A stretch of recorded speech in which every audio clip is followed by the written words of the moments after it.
पद्धतीमध्ये आपण शिक्षण घेणार आहात. अजून काम पुढं राहिलं आहे आणि अशा चांगल्या ठिकाणी बसून निवांत चांगलं शांत वातावरण शिक्षणासाठी योग्य पूर्वी जसे गुरुकुल होतं त्या पद्धतीचं वातावरण तुम्हाला या ठिकाणी ताईंनी आणि युवराज पाटील आणि त्यांच्या संस्थेने उपलब्ध करून दिला आहे.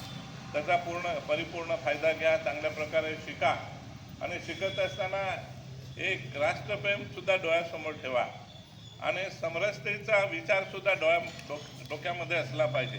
काय होतं आजकाल समाजामध्ये तेढ निर्माण होते आहे आणि आपल्या आपसामध्ये तेढ निर्माण होणार नाही, एकोप्याने राहिलं पाहिजे हे आपण शिकलं पाहिजे.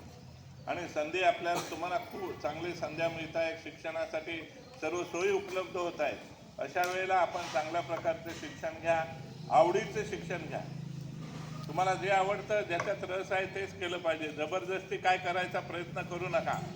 जे चांगलं तुमचे विचार आहे त्या विचारामध्ये फाटा फोडण्याचा पण प्रयत्न करू नका. पण शिकलं पाहिजे, त्याचा उपयोग घेतला पाहिजे.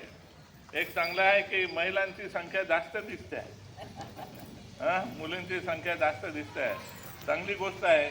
आई वडील मग तुम्हाला शिकायला पाठवतात, तुम्हाला सर्व सवलती दिल्या आहेत, त्या सवलतीचा चांगल्या रीतीने वापर करा.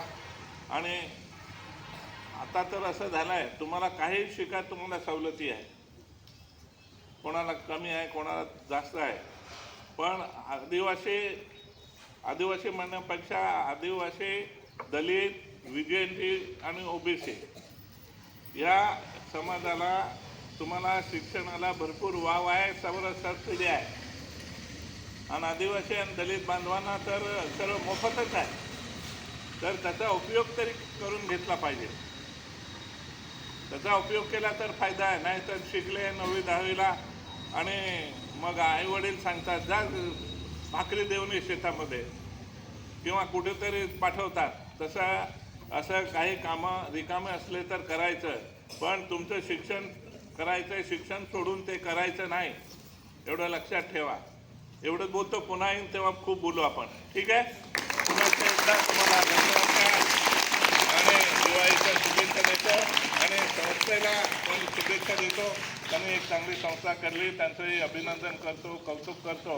आणि अशाच प्रकारे मुलांना सुविधा उपलब्ध करून देऊन त्यांचं शिक्षणाची जी इच्छा असते ती आपण सर्व पूर्ण कराल अशी अपेक्षा बाळगतो आणि शुभेच्छा देतो. थांबतो. जय हिंद, जय महाराष्ट्र. आमदार साहेबांचा संस्थेच्या वतीने